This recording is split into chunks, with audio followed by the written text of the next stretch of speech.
Hello students, आज हमने bond enthalpy, average bond enthalpy कैसे निकालनी है ये देखा। बाकी कोवेलेंट बॉन्ड क्या है, वान डेर वाल्स रेडियाई क्या है, या तो कोवेलेंट रेडियाई क्या है, बॉन्ड एंगल, वो सारा स्टडी करा। तो आज का टॉपिक्स है बॉन्ड ऑर्डर। इस वीडियो में हमें ये देखना है बॉन्ड ऑर्डर कैसे फाइंड आउट करेंगे। साथ में पीछे आपको दिया है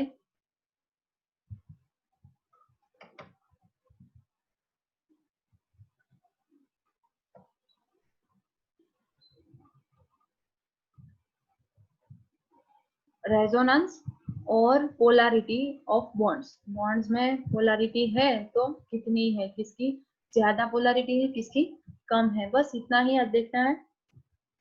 तो वन बाय वन देखते हैं। बॉन्ड ऑर्डर की डेफिनेशन पहले दी है और ये पूछी जाती है, तो ये याद रखना है आपको। In the Lewis descriptions of covalent bond, the bond order is given by the number of bond between the two atoms in a molecules। अब बॉन्ड ऑर्डर है क्या? तो बॉन्ड ऑर्डर कोई दो एटम के बीच में जो इंटरेक्शन है, बॉन्डिंग है, उसको बॉन्ड ऑर्डर बोल दिया है। मान लो हाइड्रोजन मॉलिक्यूल है, ये हाइड्रोजन मॉलिक्यूल के बीच बॉन्डिंग है, ठीक है। एच एच सिंगल बॉन्ड है दोनों के बीच में, तो ये सिंगल बॉन्ड है, इसका मतलब है H2 मॉलिक्यूल का बॉन्ड ऑर्डर एक है। O2 मॉलिक्यूल है, दोनों के बीच में ऑक्सीजन ऑक्सीजन के बीच में डबल बॉन्ड है, तो इसका बॉन्ड ऑर्डर दो है। N2 मॉलिक्यूल है, उसमें number of bond nitrogen nitrogen के बीच नंबर ऑफ बॉन्ड 3 है, इसका मतलब है इसका बॉन्ड ऑर्डर, नाइट्रोजन मॉलिक्यूल का बॉन्ड ऑर्डर 3 है। तो बस एटम एटम के बीच में नंबर ऑफ बॉन्ड्स है वो ऑलरेडी आपको पता है, तो उसको ही बोलते हैं bond order. Similarly in carbon monoxide में सेम नाइट्रोजन के जैसे ही होता है, 3 बॉन्ड होते हैं, तो उसका बॉन्ड ऑर्डर कितना होता है? 3 आता है, ठीक है। नाइट्रोजन का भी 3 है, नाइट्रोजन का भी बॉन्ड ऑर्डर 3 है। और कार्बन मोनोक्साइड का आपको पता है कि C ट्रिपल बॉन्ड O, दोनों के पास एक एक लोन पेयर है, कार्बन और ऑक्सीजन दोनों के पास एक एक लोन पेयर है, और दोनों के बीच ट्रिपल बॉन्डिंग है, तो उसका बॉन्ड ऑर्डर 3 है। नाइट्रोजन का तो 3 है, ऑलरेडी आपको पता है, पर आपको यहाँ पे बताया है कि इसकी एंथैल्पी, बॉन्ड एंथैल्पी कितनी है? 946 किलो जूल पर मोल। ट्रिपल बॉन्ड के बारे में बताया है। अब ये नियर अबाउट होगी 946 किलो जूल पर मोल, दोनों की एनर्जी नियर अबाउट है, तो याद नहीं रखनी है ये वैल्यू। 946 जस्ट बताया है, पर आपको ये याद रखना है बॉन्ड ऑर्डर किसको बोलते हैं। अब आइसो इलेक्ट्रॉनिक मॉलिक्यूल के बारे में देखें तो आइसो इलेक्ट्रॉनिक स्पीसीज है, मान लो F2 और O2 माइनस है, उसका बॉन्ड ऑर्डर एक है, और वो क्यों है वो आप लास्ट में एक मेथड दी है लाको मेथड, उसमें से सारा पता चल जाएगा। अभी इतना याद रखना है कि आइसो इलेक्ट्रॉनिक स्पीसीज है, आइसो इलेक्ट्रॉनिक मॉलिक्यूल है, उसमें बॉन्ड ऑर्डर रहेगा वो सेम रहेगा। सेम यहाँ पे N2 दिया है, कार्बन मोनोक्साइड दिया है, और NO प्लस दिया है, तो तीनों में ट्रिपल बॉन्डिंग होगा, और उसका बॉन्ड ऑर्डर 3 दिया है, ठीक है। ट्रिपल बॉन्ड इसका मतलब है बॉन्ड ऑर्डर 3 है। और ये स्पीसीज की बात करें, आइसो इलेक्ट्रॉनिक का मतलब क्या है? नंबर ऑफ इलेक्ट्रॉन सेम रहेंगे। यहाँ फ्लोरीन है, नंबर ऑफ इलेक्ट्रॉन फ्लोरीन, एक फ्लोरीन में 9 इलेक्ट्रॉन है, दो फ्लोरीन है 18 इलेक्ट्रॉन है। और ऑक्सीजन है, एक ऑक्सीजन में 8 इलेक्ट्रॉन है, दो ऑक्सीजन में 16 हो गए, पर दो एक्स्ट्रा यहाँ पे बताए, दोनों मॉलिक्यूल है F2 और O2 माइनस, दोनों के पास 18 मॉलिक्यूल है। नाइट्रोजन के बारे में बताया है कि N2 मॉलिक्यूल है, वो आइसो इलेक्ट्रॉनिक स्पीसीज है, और किसके साथ कंपैरिजन करा है? कार्बन मोनोक्साइड के साथ। तो ऑक्सीजन का एटॉमिक नंबर 8 है और कार्बन का 6 है, दोनों का कैलकुलेशन करो कि 6 इलेक्ट्रॉन कार्बन में है और 8 इलेक्ट्रॉन ऑक्सीजन में है। नंबर ऑफ इलेक्ट्रॉन टोटल दोनों का समेशन करोगे आपको वैल्यू मिलेगी 14। और यहाँ पे NO प्लस दिया है, तो NO प्लस में नाइट्रोजन है एटॉमिक नंबर 7 और उसमें नंबर ऑफ इलेक्ट्रॉन 7। ऑक्सीजन में एटॉमिक नंबर, ऑक्सीजन का एटॉमिक नंबर 8 है, इसका मतलब है 8 इलेक्ट्रॉन होगा उसमें, और ऊपर प्लस बताया है, तो दोनों का समेशन करके क्या करना पड़ेगा, -1 करना पड़ेगा। तो 7 + 8 - 1 कितना हुआ, 14 हुआ। इसका मतलब ये तीनों स्पीसीज आपको बताई है वो आइसो इलेक्ट्रॉनिक स्पीसीज है। तो बस इतना याद रखो। नीचे आपको बताया है रेजोनेंस स्ट्रक्चर। अब रेजोनेंस के बारे में ये पहली बार आप स्टडी कर रहे हो, इतना सारा आपने नहीं देखा है, तो ओजोन मॉलिक्यूल से स्टार्ट करते हैं। रेजोनेंस पहले तो है क्या, ये आगे थोड़ा आपको डिस्क्रिप्शन दिया है। It is often observed that a single Lewis structure is inadequate for the representation of a molecule in conformity with its experimental determined parameter. अब कोई सिंगल लेवी स्ट्रक्चर है, उसकी जगह हम रिप्रेजेंटेशन ऐसा करें कि एक्सपेरिमेंटली वैल्यू डिटरमाइन करी होगी, तो उसकी कंपैरिजन करनी है कि ये बॉन्ड एंथैल्पी की वैल्यू कितनी है। सारा डेटा आपको पीछे दिया है।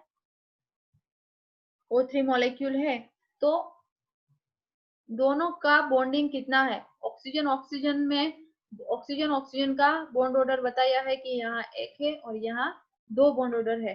ठीक है, बॉन्ड ऑर्डर यहाँ पे 2 है और यहाँ पे 1 है। सेम ये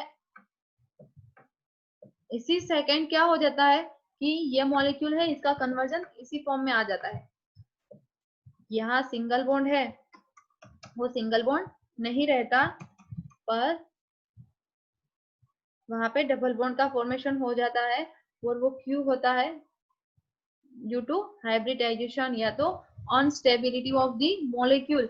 ये डबल बॉन्ड है, यहाँ पे ट्रांसफर होकर यहाँ सिंगल बॉन्ड बन जाता है, तो डायरेक्ट ये मॉलिक्यूल डबल बॉन्ड ट्रांसफर यहाँ होगा। जैसे बेंजीन में मैंने बताया था, बेंजीन में रेजोनेंस होता है, सेम ओजोन मॉलिक्यूल है उसमें भी रेजोनेंस होता है। तो ये बॉन्ड है ब्रेक होकर यहाँ ट्रांसफर हुआ है, डायरेक्ट यहाँ ट्रांसफर हुआ है, तो यहाँ डबल बॉन्ड फॉर्मेशन हुआ और यहाँ सिंगल बॉन्ड आ गया। ठीक है, ये कंटिन्यूअस फॉर्म है, ये मॉलिक्यूल है, ये कोई एक स्टेट में स्टेबल है नहीं कि यहाँ पे सिंगल बॉन्ड ही रहेगा, एक बॉन्ड सिंगल होगा और एक डबल होगा, ये नेवर पॉसिबल है, कभी पॉसिबल नहीं होगा। ये कंटिन्यूअस रेजोनेंस फॉर्म में है। जब ये बॉन्ड डबल बॉन्ड, ये डबल बॉन्ड आपको बताया है कि यहाँ ट्रांसफर होता है। ठीक है, ट्रांसफर हो गया, ये बन गया ये वाला मॉलिक्यूल, यहाँ डबल बॉन्ड आ गया, उसके बाद डायरेक्ट ये बॉन्ड है, ये फिर से ब्रेक होकर यहाँ डबल बॉन्ड बनाता है, इसलिए ये एरो है वो दोनों साइड बताया है। फॉरवर्ड और रिवर्स दोनों डायरेक्शन में रिएक्शन होती है, इसका मतलब ये है फॉरवर्ड और रिवर्स डायरेक्शन में। ये फॉरवर्ड डायरेक्शन में रिएक्शन हुई, ठीक है, रिवर्स डायरेक्शन कौन सी है, ये वाली है, तो दोनों एक साथ में बता दिया है, दोनों का एरो इस तरह से बता दिया है जैसे मैंने यहाँ बताया। ठीक है, अब स्ट्रक्चर 1 एंड 2 है वो क्या रिप्रेजेंट करता है, दोनों का नाम दे दिया है कि दोनों है वो कैनोनिकल फॉर्म है, कैनोनिकल फॉर्म है, और वो किसका फॉर्म है, while the structure 3 is the resonance hybrid. और ये 3 स्ट्रक्चर है, हम 3 नंबर का स्ट्रक्चर है, इसको हम इस तरह से भी, ओजोन का स्ट्रक्चर हम इस तरह से भी रिप्रेजेंट करते हैं कि डबल बॉन्ड है, उसका स्थान कोई फिक्स नहीं है, पोजीशन उसकी फिक्स नहीं है।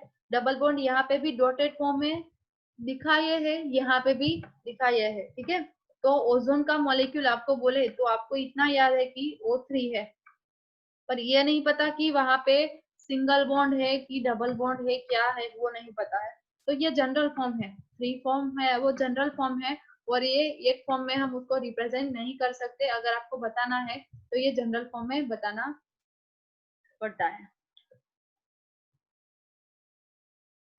ऑलरेडी हमने ओजोन के बारे में देखा कि नंबर ऑफ इलेक्ट्रॉन किसमें कितने हैं, लोन पे कितनी है, ये सारा ऑलरेडी आगे देख लिया है। In both structure we have a oxygen oxygen single bond and oxygen oxygen double bond. दोनों स्ट्रक्चर 1 एंड 2 के बारे में बताया है, दोनों में ऑक्सीजन ऑक्सीजन डबल बॉन्ड और ऑक्सीजन ऑक्सीजन सिंगल बॉन्ड दिया है। The normal oxygen oxygen single bond and double bond length are 148 and 121। Normal bond length दी है ऑक्सीजन ऑक्सीजन सिंगल बॉन्ड की और ऑक्सीजन ऑक्सीजन डबल बॉन्ड की 148 है वो सिंगल बॉन्ड की है और 121 है वो डबल बॉन्ड की है। अब यहाँ से आप देख सकते हो कि सिंगल बॉन्ड है उसकी बॉन्ड लेंथ ज्यादा होती है, ठीक है। 148 पाइकोमीटर ऑक्सीजन ऑक्सीजन सिंगल बॉन्ड की है और 121 पाइकोमीटर है किसकी, डबल बॉन्ड की है। इसका मतलब डबल बॉन्ड की बॉन्ड लेंथ है वो कम होगी कंपेयर टू सिंगल बॉन्ड, इसकी कंपेयर में वो कम होगी। Experimentally determined oxygen oxygen bond length in the O3 molecule are same. अब एक्सपेरिमेंटली निकाला कि ऑक्सीजन ऑक्सीजन बॉन्ड की बॉन्ड लेंथ है वो कितनी है, तो वो 128 पाइकोमीटर मिली। अब ये जो वैल्यू आपको स्पेसिफिक वैल्यू दी है कि ऑक्सीजन ऑक्सीजन सिंगल बॉन्ड की बॉन्ड लेंथ 148 है और ऑक्सीजन ऑक्सीजन डबल बॉन्ड की बॉन्ड लेंथ कितनी है, 121 पाइकोमीटर है। अब ये तो एक्सपेरिमेंटली सिंगल सिंगल बॉन्ड या तो डबल बॉन्ड जब मिलता था तब एक्सपेरिमेंटली फाइंड आउट करा है, पर ओवरऑल उसकी बॉन्ड लेंथ ऑक्सीजन ऑक्सीजन की बॉन्ड लेंथ कितनी मिली, 128 मिली, इंस्पाइट ऑफ 148 और 121 दोनों की बीच वाली ये वैल्यू मिली 128। दोनों की एवरेज ले लो 148 प्लस 121 करके डिवाइडेड बाय 2 करोगे 128 मिलेगा। इसका मतलब है इसमें रेजोनेंस है, ठीक है। एक्सपेरिमेंटली ये प्रूफ हो गया कि O3 मॉलिक्यूल में आप फाइंड आउट करोगे, एक्सपेरिमेंटली फाइंड आउट करोगे ऑक्सीजन ऑक्सीजन बॉन्ड लेंथ कितनी है तो 128 मिलती है। एक्चुअल में ऑक्सीजन ऑक्सीजन सिंगल बॉन्ड और ऑक्सीजन ऑक्सीजन डबल बॉन्ड की बॉन्ड लेंथ आपको बताई है कि इतनी होनी चाहिए 148 और 121 पाइकोमीटर होनी चाहिए, पर मिल कितनी रही है 128 मिल रही है। इसका मतलब है O3 मॉलिक्यूल में रेजोनेंस है।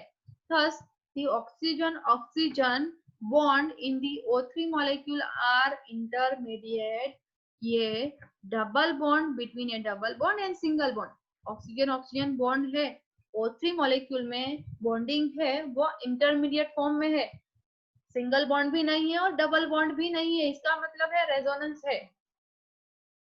ये प्रूफ करता है कि 128 पाइकोमीटर है, इसका मतलब है इसकी बॉन्ड लेंथ है वो फिक्स नहीं है, सिंगल बॉन्ड भी नहीं है डबल बॉन्ड भी नहीं है।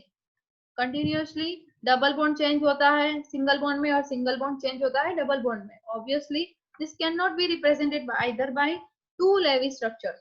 जैसे हमने अपने ऊपर ये देखा 1 और 2 वाला कैनोनिकल स्ट्रक्चर है, सिंगल बॉन्ड डबल बॉन्ड और डबल बॉन्ड फिर से सिंगल बॉन्ड में ट्रांसफर होता है, ये ऑलरेडी हमने देखा। पर हम कोई एक स्ट्रक्चर से रिप्रेजेंट नहीं कर पाते O3 मॉलिक्यूल को, उसको हाइब्रिडाइज फॉर्म में ही रिप्रेजेंट करना पड़ता है। The concept of resonance was introduced to deal with the type of difficulty experienced in the depiction of accurate structures of the molecule like O3.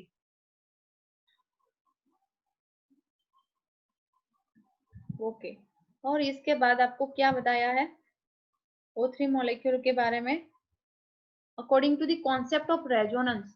Resonance के concept को हम लेकर जाए, whenever a single Lewis structure cannot describe a molecule accurately। Resonance का concept क्या है, तो resonance ये कहता है कि कोई सिंगल लेवी स्ट्रक्चर से रेजोनेंस हम डिस्क्राइब नहीं कर पाते, या तो मॉलिक्यूल है लेवी स्ट्रक्चर है वो डिस्क्राइब नहीं करा जाता, वो मॉलिक्यूल है वो एक्यूरेट नहीं कहलाएगा। A number of structure with similar energy, number of structure हो गए जैसे हमने O3 मॉलिक्यूल का देखा 1 और 2 canonical form, positions of the nuclei, bonding और non bonding pair of electrons are taken as the canonical structures of hybrid which describe the molecule accurately। अब आपको लोन पेयर के बारे में बताया, बॉन्डिंग नॉन बॉन्डिंग के बारे में भी बोला है कि पोजीशन ऑफ द न्यूक्लियाई है, position of the nuclei, bonding and non bonding pair of electron are taken as the canonical structures of the hybrid which describe the molecule accurately. अब ये बॉन्डिंग पेयर ले लो, non bonding pair ले लो, means lone pair की बात कर रहे हैं। जैसे मैंने बताया यहाँ पे कि ये बॉन्ड है वो ब्रेक होकर O3 मॉलिक्यूल में बॉन्ड है वो ब्रेक होकर डायरेक्ट दूसरे बॉन्ड है दूसरा बॉन्ड है वहां पे डबल बॉन्ड बना देता है।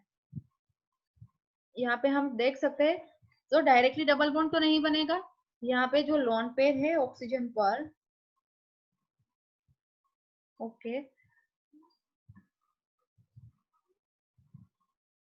ये ऑक्सीजन है, ये लोन पेयर है, यहाँ पे 3 लोन पेयर है, आप देख रहे हो यहाँ पे 3 लोन पेयर है और यहाँ पे 2 लोन पेयर है। यहाँ पे क्यों 2 लोन पेयर है, यहाँ पे 2 क्यों है, क्योंकि तीसरी लोन पेयर है, उसने क्या कर दिया है, यहाँ पे डबल बॉन्डिंग बना दिया है, ठीक है, यहाँ पे डबल बॉन्ड बना दिया है, शेयरिंग कर दिया है।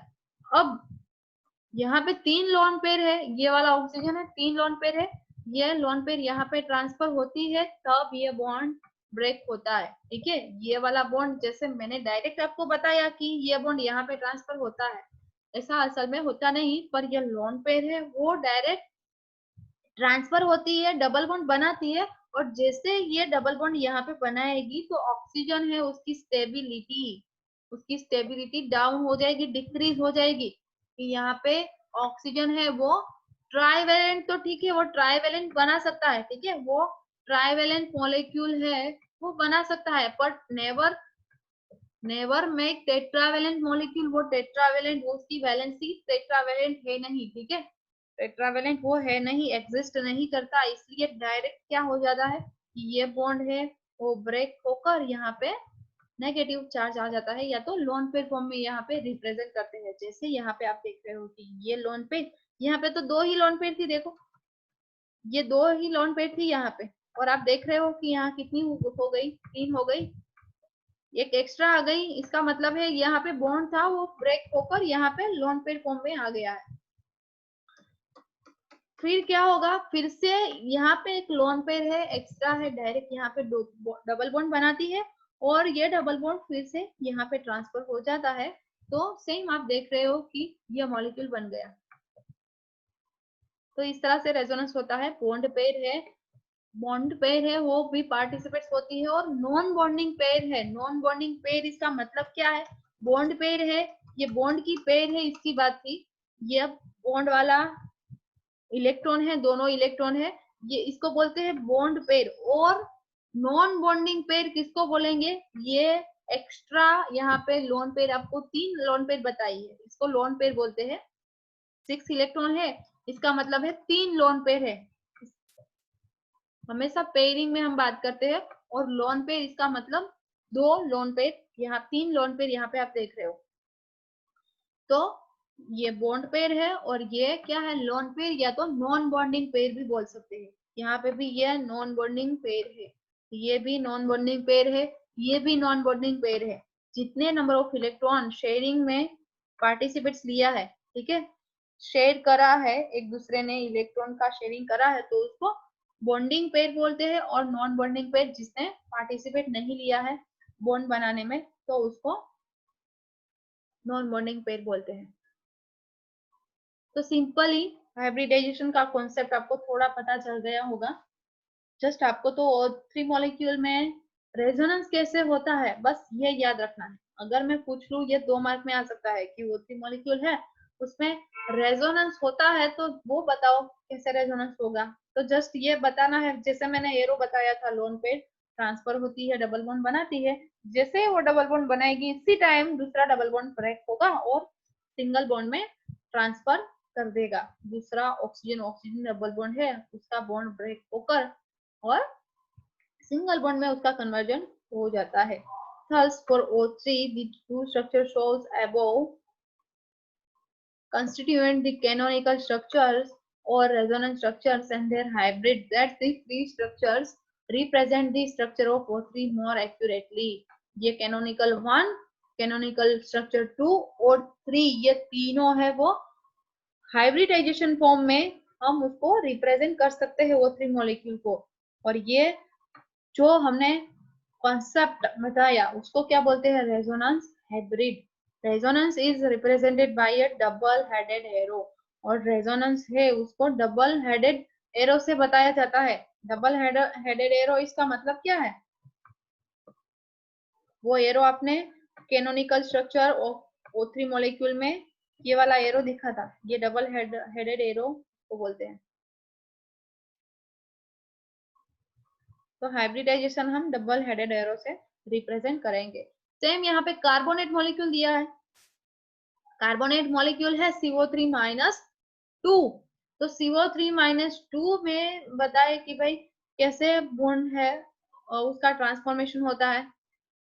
तो सेम जैसे हमने ओजोन मॉलिक्यूल में देखा, सेम यहाँ पे भी लोन पेयर है या तो नॉन बॉन्डिंग पेयर है, वो जब यहाँ ट्रांसफर होती है तब यहाँ ये बॉन्ड है वो ब्रेक हो जाता है। और वो क्यों बॉन्ड ब्रेक हो जाता है भाई?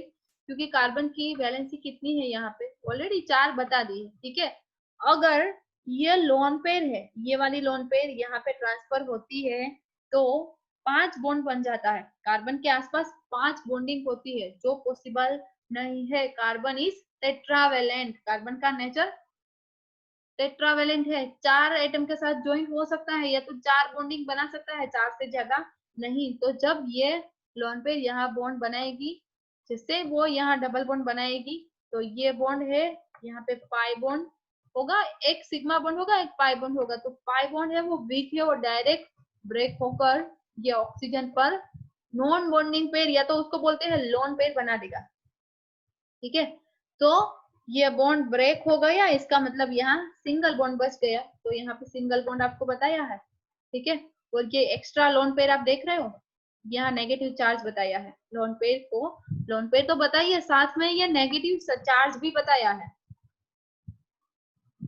और नेगेटिव चार्ज ये दोनों एक ही है, एक लोन पेयर वो एक नेगेटिव चार्ज, ये नहीं है, दोनों एक ही है। तो फिर से क्या होगा कि ये लोन पेयर है, एक्स्ट्रा लोन पेयर वो फिर से यहाँ बॉन्ड बनाती है, ये कंटिन्यूअस रहता है। जब ये यहाँ डबल बॉन्ड बनाएगी, इसका मतलब यहाँ डबल बॉन्ड आ जाएगा। तो ये जैसे ही यहाँ पे डबल बॉन्ड बनाएगी तो फिर से ये बॉन्ड ब्रेक होकर यहाँ पे लोन पेयर बन सकती है। और आपको रिवर्स में ये दूसरा वाला एटम बताया है, मीन्स ये ऑक्सीजन है, वो क्या करता है यहाँ पे बॉन्ड बनाता है, और जैसे ही वो यहाँ पे बॉन्ड बनाएगा तो डायरेक्टली ये वाला बॉन्ड ब्रेक होकर यहाँ पे नेगेटिव चार्ज आ जाएगा, या तो लोन पेयर फॉर्म में इलेक्ट्रॉन ऑक्सीजन पर रह जाएगा, ठीक है। तो इस तरह से कार्बोनेट मॉलिक्यूल है उसको रेजोनेंस फॉर्म में हम इस तरह से रिप्रेजेंट कर सकते हैं। और ये अलग अलग फॉर्म है, उसको कैनोनिकल फॉर्म बोलते हैं। तो ये कोई नया वर्ड नहीं है आपके लिए। अब कार्बन डाइऑक्साइड के बारे में बताया है कि कार्बन कार्बन डबल बॉन्ड है, उसकी बॉन्ड लेंथ 121 पाइकोमीटर है। एक्सपेरिमेंटली डिटरमाइन द कार्बन और oxygen bond length in carbon dioxide is 115 picometer. Experimentally determine करी गई है, कार्बन डाइऑक्साइड की बॉन्ड लेंथ है 115 पाइकोमीटर है। अब length of normal carbon to oxygen double bond, कोई नॉर्मल कार्बन और ऑक्सीजन के बीच में डबल बॉन्डिंग होगा, या तो कार्बन और ऑक्सीजन के बीच में ट्रिपल बॉन्ड होगा, तो दोनों के बीच का जो डिस्टेंस है वो 121 पाइकोमीटर और 110 पाइकोमीटर है। और एक्सपेरिमेंटली हमने कार्बन डाइऑक्साइड का फाइंड आउट करा है तो वो 115 पाइकोमीटर मिला है। तो इसका मतलब है ये इंटरमीडिएट फॉर्म है कार्बन डाइऑक्साइड में। कार्बन ऑक्सीजन ऑक्सीजन के बीच में कार्बन, हम जैसे इस तरह से ऑक्सीजन का स्ट्रक्चर बताते हैं, पर हकीकत में ये है नहीं। हकीकत में क्या होगा, यहाँ पे भी हाइब्रिडाइजेशन होगा, यहाँ पे भी हाइब्रिडाइजेशन होगा। तो ये real value carbon double bond, carbon double bond, carbon double bond oxygen और कार्बन ट्रिपल बॉन्ड ऑक्सीजन की 121 और 110 पाइकोमीटर है। तो इसकी इंटरमीडिएट वैल्यू 115 पाइकोमीटर है। इसका मतलब कार्बन डाइऑक्साइड में भी रेजोनेंस है। तो ये 3 मॉलिक्यूल आपके लिए बन गए रेजोनेंस फॉर्म में। अगर पूछा जाए तो एक कार्बोनेट मॉलिक्यूल है, एक ओजोन मॉलिक्यूल है और एक कार्बन डाइऑक्साइड। कार्बन डाइऑक्साइड ये सिंपल मॉलिक्यूल है, 1 मार्क में ये पूछा जाता है। ऑब्वियसली ये single bond Lewis structures can not depict this positions. अब इतना पता चलता है कि ये 115 पाइकोमीटर हमने एक्सपेरिमेंटली फाइंड आउट करा है, इसका मतलब कार्बन डाइऑक्साइड मॉलिक्यूल में कोई सिंगल लेवी स्ट्रक्चर से हम रिप्रेजेंट कार्बन डाइऑक्साइड को नहीं कर सकते। And it become necessary to write more than one Lewis structures and to consider that the structure of carbon dioxide is best described as hybrid of the canonical और resonance form of 1, 2 and 3। तो इसके लिए भी 3 form आपको दिया है, तो इसको हम हाइब्रिड फॉर्म में बताएंगे कार्बन डाइऑक्साइड को। आपको बॉन्डिंग के फॉर्म में बताना है तो ये भी आप बता सकते हो, या तो बॉन्डिंग फॉर्म में नहीं बताना है तो आप लोन पेयर के फॉर्म में भी बता सकते हो। तो यहाँ इलेक्ट्रॉन के फॉर्म में बताया है कि यहाँ पहले दो दो इलेक्ट्रॉन की शेयरिंग बताई है। मान लो यहाँ डबल बॉन्ड है, ठीक है, पर ऐसा तो पॉसिबल है नहीं। डायरेक्ट क्या हो जाएगा, डायरेक्ट यहाँ एक एक इलेक्ट्रॉन की शेयरिंग होगी, एक एक इलेक्ट्रॉन की शेयरिंग होगी, ये दोनों के बीच एक एक इलेक्ट्रॉन की शेयरिंग है। और ऑक्सीजन पर एक ही लोन पेयर है, इसका मतलब है ये वाली लोन पेयर है वो यहाँ पे आ गई, ठीक है। लोन पेयर है, यहाँ पे बॉन्ड बना दिया लोन पेयर ने, और यहाँ 3 लोन पेयर आ गई है। देखो, तो जैसे ही ये 3 लोन पेयर, सिंपली मैं आपको बॉन्डिंग फॉर्म में बताऊं कि यहाँ पे डबल बॉन्ड है, यहाँ पे भी डबल बॉन्ड है, यहाँ ऑक्सीजन है और यहाँ भी ऑक्सीजन है, ठीक है। यहाँ ऑक्सीजन के पास डबल 3 2 लोन पेयर है, ये ऑक्सीजन है, इसके पास भी 2 लोन पेयर है, ठीक है। ये हो गया।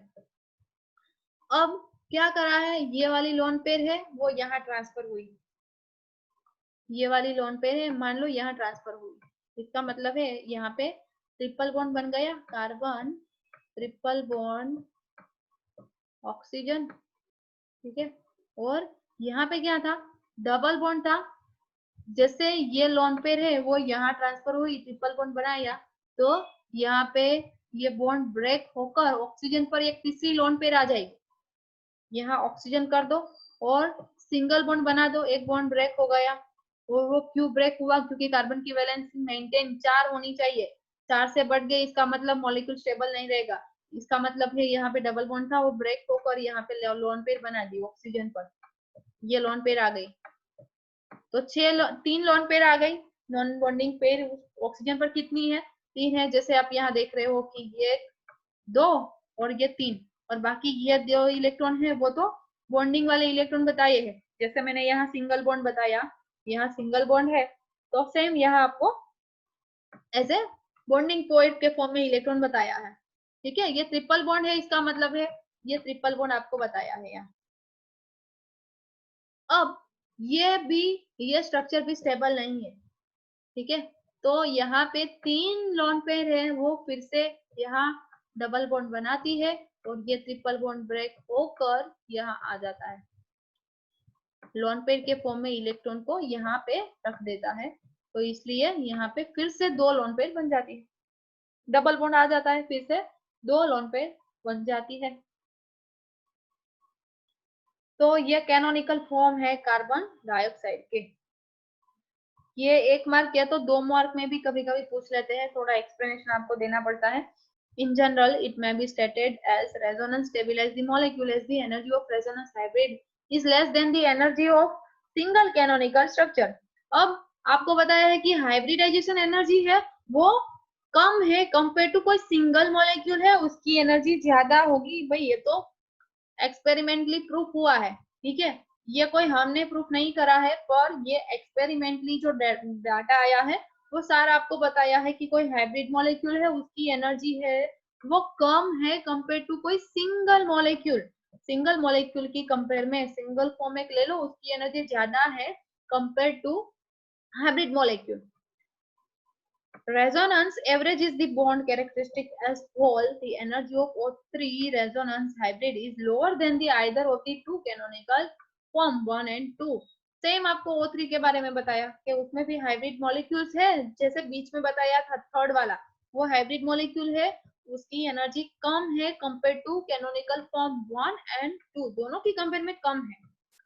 तो बस यहाँ से आपको याद रखना है कि हाइब्रिड मॉलिक्यूल की एनर्जी कम है, और कोई सिंगल मॉलिक्यूल ले लो, कोई सिंगल मॉलिक्यूल ले लो तो उसकी एनर्जी होगी वो ज्यादा होगी, पर वो आपको किसी जगह पर बताना नहीं है कि भाई ये हाइब्रिड मॉलिक्यूल की यहाँ पे ज्यादा है यहाँ पे कम है क्यों ज्यादा है, जरूरी नहीं है। आपको दिया है इंफॉर्मेशन तो जस्ट आपको थोड़ा गेन करना है और थोड़ा एक्सेप्ट करना है। पोलैरिटी ऑफ बॉन्ड्स ये नया टॉपिक और लास्ट टॉपिक है, पोलैरिटी के बाद हम ओके डाइपोल मोमेंट के बारे में भी देखेंगे। Okay. The existence of a 100% ionic or covalent represent an ideal situation.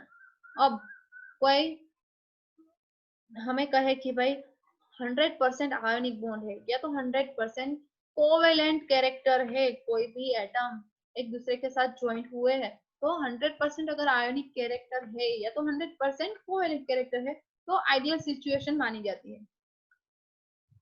In reality no bond or a compound is either completely covalent or ionic. और रियल में है क्या, कोई कंपाउंड है वो completely covalent नहीं होता या तो आयनिक नहीं होता. या तो एग्जांपल दे दे हम हाइड्रोजन एटम का, कि हाइड्रोजन एटम है, हाइड्रोजन मॉलिक्यूल है, उसमें भी थोड़ा आयोनिक कैरेक्टर है, टोटली कोवेलेंट कैरेक्टर है नहीं. Covalent bond between two hydrogen atom के बीच में कोवेलेंट बॉन्ड है, पर उसमें भी थोड़ा आयोनिक कैरेक्टर है. ये आप पहली बार देख रहे हो.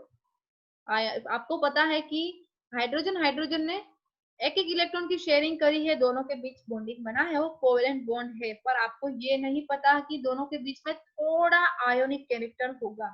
ठीक है, तो यहाँ से याद रखो, when covalent bond is formed between two similar atoms, for example H2, O2, Cl2, N2 or F2, the shared pair of electron is equally attracted by two atoms. अब ये इलेक्ट्रॉन पेयर है, जब शेयर करेंगे एक दूसरे के साथ, तो दोनों के बीच में एट्रैक्शन इक्वली होगा, दोनों एटम के बीच में एट्रैक्शन इक्वली होता है. As a result electron pair is situated exactly between two identical nuclei. तो रिजल्ट के फॉर्म में हमें क्या देखने को मिलता है कि दोनों के बीच में ये इलेक्ट्रॉन का शेयरिंग होता है, तो दोनों के बीच में exactly between two identical electron pair हमें एग्जैक्टली दोनों के बीच में दिखाई देगी. क्लोरीन मॉलिक्यूल है तो क्लोरीन क्लोरीन के बीच में एक एक इलेक्ट्रॉन का शेयरिंग हुआ है, तो वो एग्जैक्टली हम बीच में बताते हैं.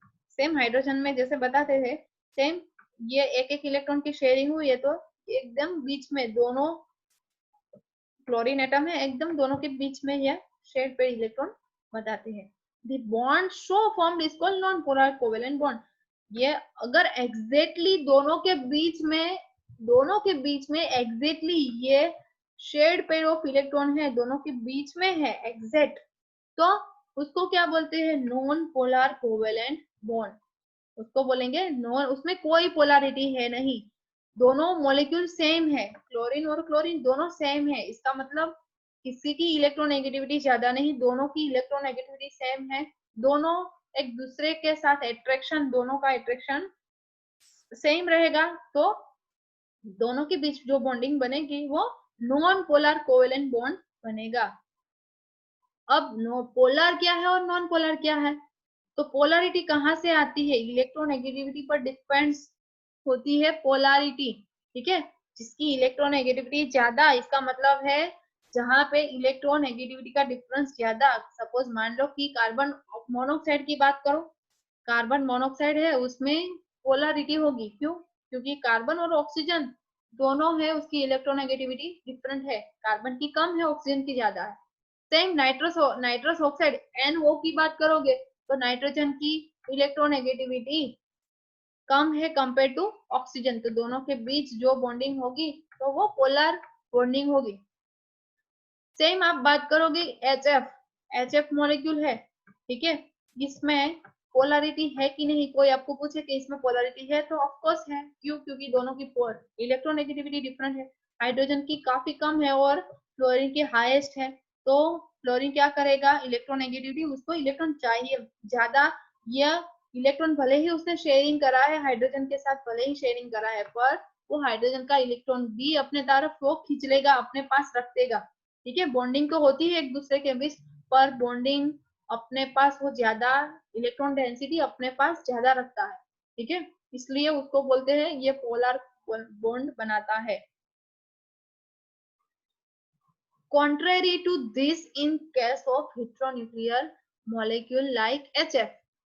ओके, ऑलरेडी हमने HF की बात करी कि हाइड्रोजन और फ्लोरीन, कॉन्ट्रेरी का मीनिंग क्या है, अपोजिट फॉर्म. जैसे हमने सेम मॉलिक्यूल के बारे में देखा कि हाइड्रोजन H2 मॉलिक्यूल है, N2 मॉलिक्यूल है, Cl2 मॉलिक्यूल है या तो O2 मॉलिक्यूल है, सारे मॉलिक्यूल्स है, उसमें बॉन्डिंग है वो नॉन पोलर बॉन्डिंग है, इसमें कोई पोलरिटी है नहीं। क्यों? क्योंकि दोनों सेम एटम है, इलेक्ट्रोनेगेटिविटी सेम है। पर यहाँ पे HF, जैसे मैंने बताया, FF की इलेक्ट्रोनेगेटिविटी फ्लोरीन की ज्यादा है और H की कम है, तो उसकी वजह से shared electron pair between two atom gets displaced more towards fluorine। ये इलेक्ट्रॉन पेयर है वो ज्यादातर किसके पास रहेगी? फ्लोरीन के पास रहेगी।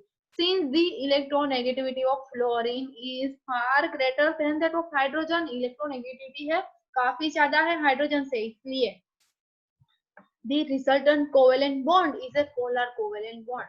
तो ये जो बॉन्ड बनेगा हाइड्रोजन और फ्लोरीन के बीच में, वो किस टाइप का बॉन्ड होगा? उसको बोलेंगे पोलर कोवेलेंट बॉन्ड। तो है, क्यों कोवेलेंट हमने बोला है, नाम क्यों कोवेलेंट दिया है? क्योंकि दोनों ने एक एक इलेक्ट्रॉन की शेयरिंग करी है, इक्वल इलेक्ट्रॉन की शेयरिंग करी है, इसलिए कोवेलेंट नाम उसका आया है।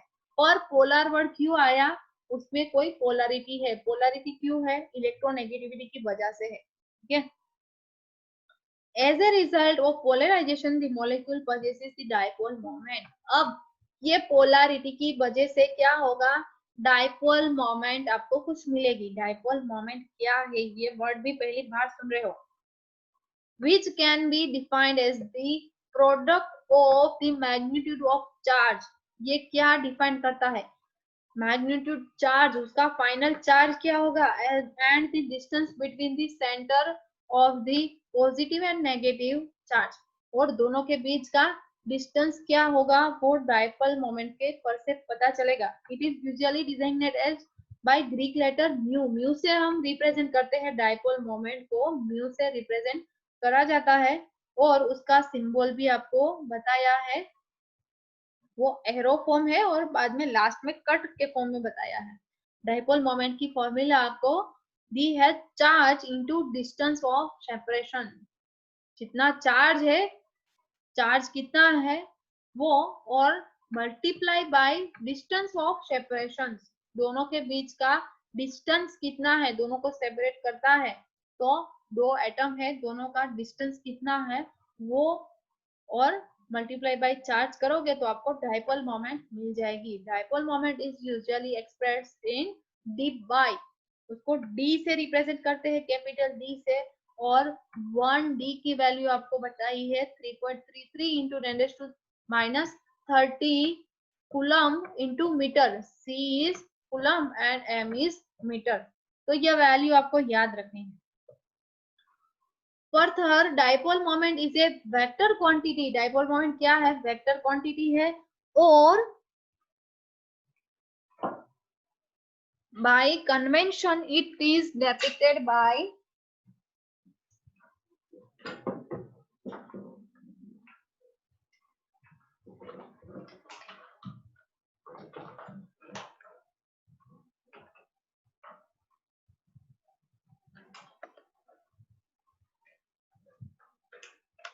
small arrow with tail on negative center and head pointing towards the positive center। उसको कैसे रिप्रेजेंट करते हैं?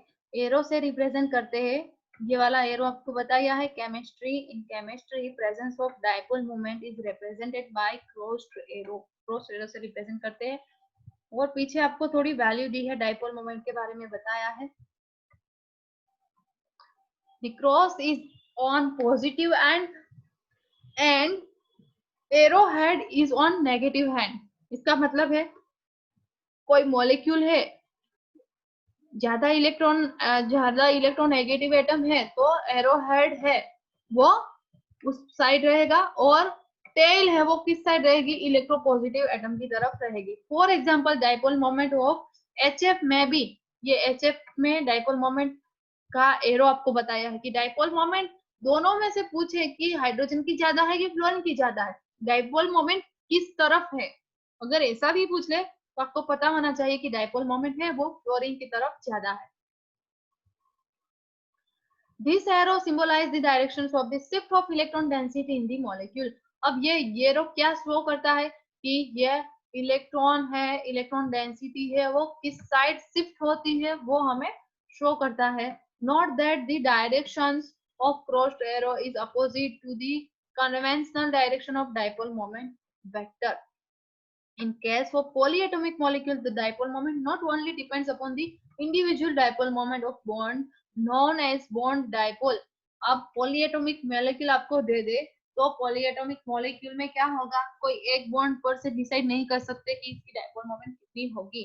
तो इसमें से इसमें तो नंबर ऑफ बॉन्ड के बारे में जानना पड़ेगा कि नंबर ऑफ बॉन्ड कितने हैं और उसकी डाइपोल मोमेंट कितनी है, या तो इलेक्ट्रोनेगेटिविटी पर से पता चलता है, और सारे बॉन्ड है वो उसकी डाइपोल मोमेंट है वो एवरेज करके डाइपोल मोमेंट निकालनी पड़ती है। Also on the special arrangement of various bond in the molecule, या तो अरेंजमेंट भी देखनी पड़ती है कि वो उसका शेप कैसा है, मॉलिक्यूल का शेप है वो कैसा है, अलग अलग डायरेक्शन में है कैसा है, वो सारा आप स्टडी करने वाले हैं इस चैप्टर में।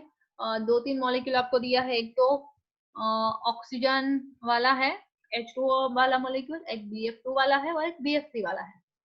In such case, the dipole moment of molecule is the vector sum of the dipole moment of various bonds. For example, H2O molecule which has a band structure. H2O है, उसका shape कैसा है, bend shape है, और उन दोनों के बीच में बॉन्ड एंगल OH के बीच में बॉन्ड एंगल कितना है 104.15। और बॉन्ड एंगल कहाँ हम मेजर करते हैं, तो ये OH बॉन्ड है और ये OH बॉन्ड है, दोनों के बीच बॉन्ड एंगल कितना है 104.50। और नेट डाइपोल मोमेंट आपको बताइए कि 6.17 इंटू 10⁻30 कूलम इंटू मीटर है। ये किसकी है, H2O मॉलिक्यूल की नेट डाइपोल मोमेंट आपको डायरेक्टली डेटा दे दिया है, कोई कैलकुलेशन बताई नहीं है, डायरेक्टली आपको आंसर देना है। मींस ये वैल्यू याद नहीं रखनी है आपको कि 6.17 इंटू 10⁻30 कूलम इंटू मीटर है, पर जब ये कैलकुलेशन आएगी, मे बी इस चैप्टर में लास्ट में थोड़ा थोड़ा बताया है, तो जितना आता है वो आप सारा देखोगे। म्यू डाइपोल मोमेंट आपको मिलती है 1.85 डी, और डी की वैल्यू कितनी है 3.33 इंटू 10⁻30 कूलम इंटू मीटर है। तो नेट मिलाकर आपको यह value 6.17 into 10⁻30 coulomb into metre आता है आंसर।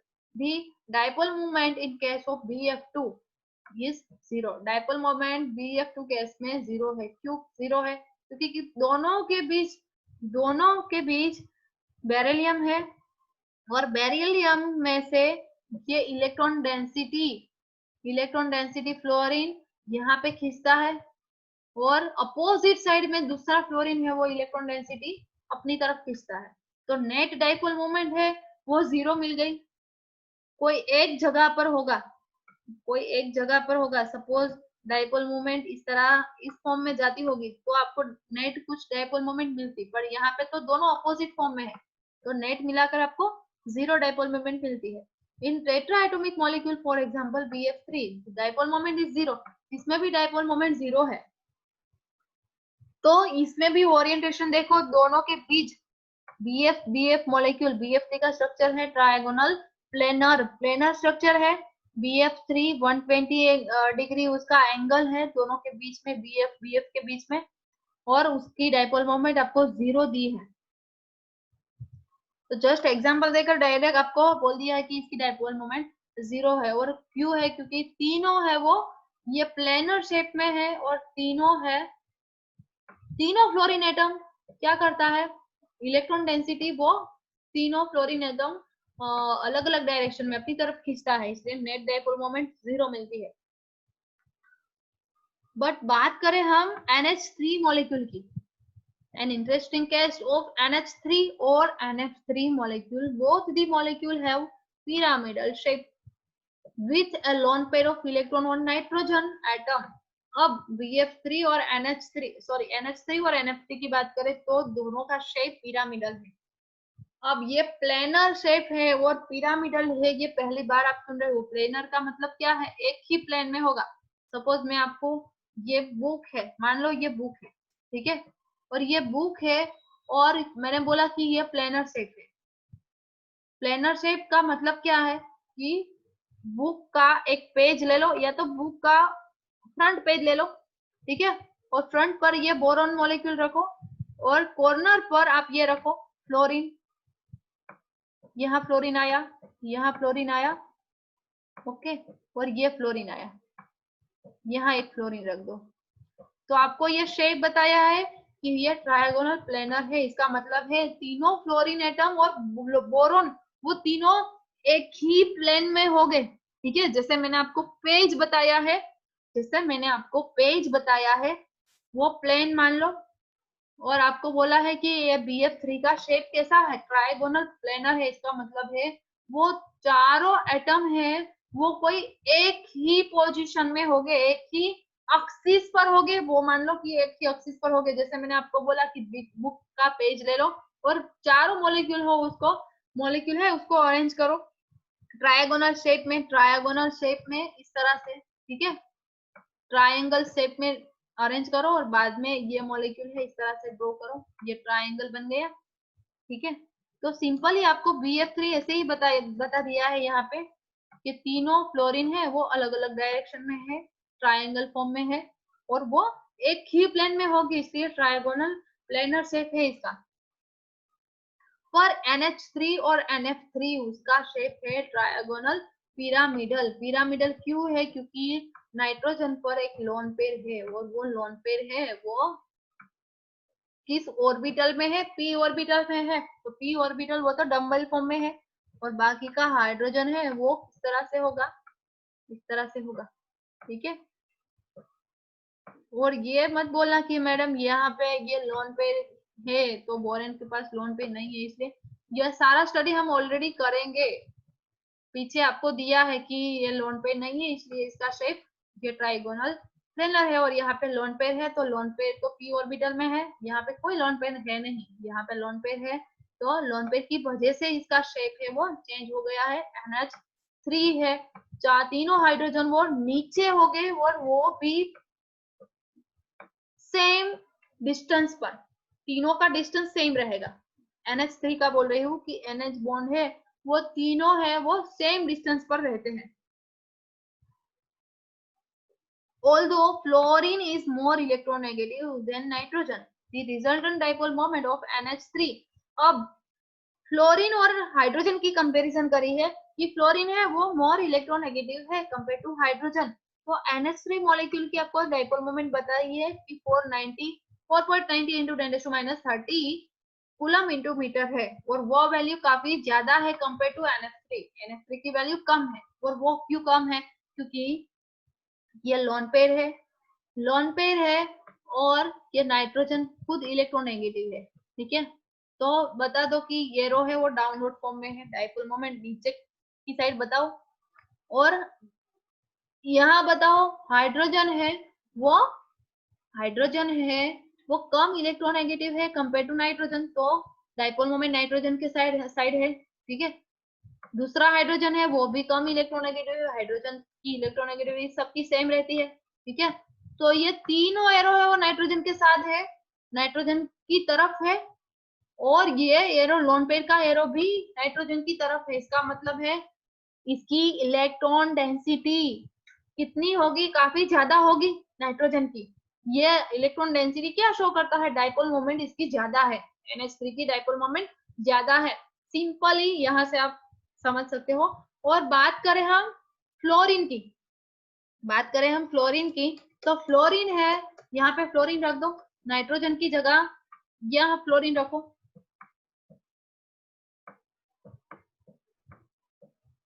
यहाँ फ्लोरीन,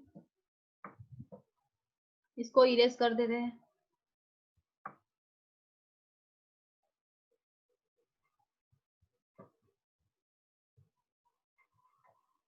तीन फ्लोरीन आए और तीनों फ्लोरीन है उसकी इलेक्ट्रॉन नेगेटिविटी ज्यादा है। ठीक है, ये ज्यादा है तो इसका मतलब है इलेक्ट्रोनेगेटिविटी, ये एरो है डाइपोल मोमेंट का वो ज्यादा इलेक्ट्रोनेगेटिव एटम है उस तरफ रहता है, तो इलेक्ट्रॉन डेंसिटी अपनी तरफ खींचता है फ्लोरीन। ऑलरेडी नाइट्रोजन खुद इलेक्ट्रोनेगेटिव था तो ये लोन पेयर अपनी तरफ खींचता था। ठीक है, ये लोन पेयर वाला एरो है वो तो नाइट्रोजन तरफ रहेगा, पर ये नाइट्रोजन और फ्लोरीन के बीच में डाइपोल मोमेंट का एरो फ्लोरीन की तरफ रहेगा। इसका मतलब है नेट डाइपोल मोमेंट है वो कम होगी कंपेयर टू NH3, क्योंकि NH3 में तो नाइट्रोजन को इलेक्ट्रॉन डेंसिटी ज्यादा मिलती थी, यहाँ पे तो इलेक्ट्रॉन डेंसिटी नाइट्रोजन को मिलती है, पर 3 फ्लोरीन है इसके पास, खींचने वाले 3 फ्लोरीन है, तीनों फ्लोरीन अपने पास रख लेते हैं इलेक्ट्रॉन को, इतनी इलेक्ट्रॉन डेंसिटी नाइट्रोजन के पास नहीं रहने देते, इसलिए उसकी डाइपोल मोमेंट है नेट वो कम है। सेंट्रल मेटल एटम है, उस पर हमें जाना है, उस पर से हमें डाइपोल मोमेंट है वो डिसाइड करनी है। This is because in case of ammonia, the orbital dipole due to the lone pair is in the same direction as the resultant dipole moment of the nitrogen atom. Nitrogen और hydrogen bond varies in NF3. अब NH3 के बारे में बताया कि dipole moment का arrow है वो सेम डायरेक्शन में है। क्यों सेम डायरेक्शन में है? क्योंकि यहाँ पे लोन पेयर थी, ठीक है, और यहाँ पे H3 थे। डाइपोल मोमेंट की बात करें तो लोन पेयर है वो नाइट्रोजन के साथ, नाइट्रोजन की साइड इलेक्ट्रॉन डेंसिटी नाइट्रोजन खुद खींचता था, लोन पेयर अपने पास रखता था, तो डाइपोल मोमेंट का एरो हम नीचे की तरफ बता सकते हैं। और यहाँ मान लो हाइड्रोजन है, तो हाइड्रोजन की इलेक्ट्रॉन डेंसिटी ऑलरेडी क्या है, हाइड्रोजन की इलेक्ट्रॉन डेंसिटी कम है, तो डायरेक्ट वो एरो है वो अपने पास रखता है एरो को, इसलिए डाइपोल लोन पेयर है, lone pair is in the due to the lone pair is in the same direction as the resultant dipole moment of NH bond, whereas NF3 the orbital dipole is in the direction opposite to the resultant dipole moment of the NF bond. The orbital dipole because of lone pair decreases the effect of resultant NF bond moment, which result in the low dipole moment of NF3 as presented below. आपको नीचे structure बताया है, जैसे मैंने आपको बताया same यहाँ बताया है। ओके, नाइट्रोजन, बस यहाँ से आपको एक बात समझनी है कि जैसे मैंने एरो नीचे बताया था, अब मुझे भी ये समझ नहीं आ रहा था कि एरो क्यों बोल रहे हैं नीचे, पर देखो ये जब लोन पेयर की बात आए तो लोन पेयर है उस तरफ एरो रखना है, ठीक है, डाइपोल मोमेंट है वो ऊपर की साइड रहेगी, ऊपर की साइड रहेगी, यहाँ पे भी लोन पेयर है तो डाइपोल मोमेंट का एरो ऊपर की साइड रहेगा, दोनों पर लोन पेयर है वो खुद की इलेक्ट्रॉन डेंसिटी इतनी ज्यादा है कि वो नाइट्रोजन के पास से भी वो क्या करता है, वो इलेक्ट्रॉन डेंसिटी लेने की ट्राई करता है, तो लोन पेयर है वो तो खुद यहाँ ऊपर पी ऑर्बिटल में, पी ऑर्बिटल ऑलरेडी एम्प्टी है, ठीक है, पी ऑर्बिटल ऑलरेडी एम्प्टी है, तो वो ऊपर के साइड रहेगी, और बाकी के ये 3 एरो है वो भी ऊपर के साइड रहता है, ऊपर के साइड मींस नाइट्रोजन की तरफ इलेक्ट्रॉन डेंसिटी खींचता है, इसका मतलब है ये चारों एरो है वो एक डायरेक्शन में है, इसलिए इसकी इलेक्ट्रॉन डेंसिटी है वो काफी ज्यादा है, इसका मतलब डाइपोल मोमेंट भी काफी ज्यादा है, पर यहाँ पे एरो की डायरेक्शन, ये लोन पेयर वाला एरो है वो अपर साइड में है, लोन पेयर वाला डाइपोल मोमेंट का एरो अपर साइड में है, पर यहाँ तीनों एरो है वो डिफरेंट डायरेक्शन में है, तो ये वैल्यू इसलिए कम मिली आपको। बस ये 2 मॉलिक्यूल का एग्जांपल याद रखो, और मेन तो ये भूल जाओगे, जैसे मुझे भी ये याद नहीं था, आप भी भूल जाओगे, पर याद रखना कि लोन पेयर है उसकी इतनी कैपेबिलिटी है कि वो नाइट्रोजन की लोन पेयर को भी अपनी तरफ रखता है, ठीक है। लास्ट है, आपको बताया है डी ट्रांजिशन सीरीज है उसमें पोलैरिटी कितनी है, बस ये डिस्कस करते हैं, बाद में ये खत्म करते हैं। The smaller the size of the cation and larger the size of the anion, greater the covalent character of ionic bond. अब ये तो याद रखना पड़ेगा कि साइज है वो केटायन की अगर स्मॉल है और एनायन की अगर ज्यादा है, इसका मतलब है कोवेलेंट कैरेक्टर है वो ज्यादा होगा आयोनिक बॉन्ड में, आयोनिक बॉन्ड में कोवेलेंट कैरेक्टर तो ज्यादा हो सकता है जब ये क्राइटेरिया है, अगर greater the charge of the cation, cation का चार्ज ज्यादा है और greater the covalent character of the ionic bond, तो भी उसका character covalent character ionic bond में ज्यादा होगा। For cation of the same size and charge, the one with electronic configuration N-1 DN NS0 typical, the transition metal is more polarizing than the one with noble gas electronic configuration NS2 NP6 typically of alkaline earth metal. अब अगर cation है उसमें size, cation की size same है और charge भी same है, ठीक है, दोनों सेम है, और इसकी इलेक्ट्रॉनिक कॉन्फ़िगरेशन मान लो कि कोई ये होगी n-1 डी एन ले लो, स्कैंडियम प्लस या तो वेनेडियम +2 या तो टिटानियम प्लस, ऐसा कुछ एग्जांपल ले लो, टिटानियम +2, इस टाइप के एग्जांपल लोगे तो ये आपको ट्रांजिशन सीरीज में से केटायन मिल जाएगा, और ये मोर पोलराइजिंग होगा किसकी कंपेयर में, तो one of the noble gas electronic configuration NH2 NP6 है, और उसमें भी आपको एक एग्जांपल दिया है कि अल्कली और अल्कलाइन अर्थ मेटल की कंपेयर में उसकी पोलैरिटी, किसकी पोलैरिटी, ट्रांजिशन एलिमेंट्स है उसकी पोलैरिटी, कोई एनायन के साथ अगर वो ज्वाइन होता है तो उसकी पोलैरिटी काफी ज्यादा होगी। The cation polarizes the anion, pulling the electronic charge towards itself and thereby increasing the electronic charge between the two। अब बोला है कि केटायन है वो एनायन को ज्यादा पोलराइज करता है, और वो इलेक्ट्रॉनिक चार्ज है वो अपनी तरफ रखता है, कौन, पॉजिटिव चार्ज, वो अपनी तरफ इलेक्ट्रॉन को रखता है, इसलिए दोनों के बीच में इलेक्ट्रॉनिक चार्ज है वो इंक्रीज होता है। तो वो तो ऑब्वियस है, उसमें कोई ये एक्सप्लेन करने की जरूरत भी नहीं कि इलेक्ट्रॉनिक चार्ज क्यों इंक्रीज होता है। इलेक्ट्रॉनिक चार्ज इसलिए इंक्रीज होता है कि पॉजिटिव चार्ज वो इलेक्ट्रॉन को अपनी तरफ खींचता है, पॉजिटिव चार्ज को तो ऑलरेडी जरूरत है, ऑलरेडी उसने इलेक्ट्रॉन को अपनी ऑर्बिटल में से रिमूव कर रहा है, तो उसको तो इलेक्ट्रॉन चाहिए ही चाहिए। This is precisely what happen in a covalent bond, build-up of electron charge density between the nuclei। ये तो ऑलरेडी हमने कोवेलेंट बॉन्ड में देखा है कि दोनों में इलेक्ट्रॉन चार्ज डेंसिटी है न्यूक्लियाई के बीच में, बॉन्डिंग जो बनाता है, ठीक है। The polarizing power of the cation, the polarizability of the anion and the extent of distortions of anion are the factor which determine percentage covalent character of the ionic bond। अब ये आपको इतना detail में देखने की जरूरत नहीं, क्योंकि ऑलरेडी लास्ट में आपको थोड़ा कॉम्प्लिकेटेड दे दिया कि ये पोलराइजेबिलिटी एनायन की अगर ज्यादा है और distortion power polarisation of anion ये फैक्टर अफेक्ट करता है, और उस पर से हम डिटरमाइन कर सकते हैं covalent character of ionic bond. Ionic bond का कोवेलेंट कैरेक्टर हम डिटरमाइन कर सकते हैं, पर आपको कोई कैलकुलेशन दी नहीं है, तो आपको इतना डीप में जाने की भी जरूरत भी नहीं है। तो बस इतना रखते हैं ये लेक्चर में ये वाला, और बाद में हम ये वैलेंस बॉन्ड थियरी देखेंगे, VSEPR थियरी देखेंगे।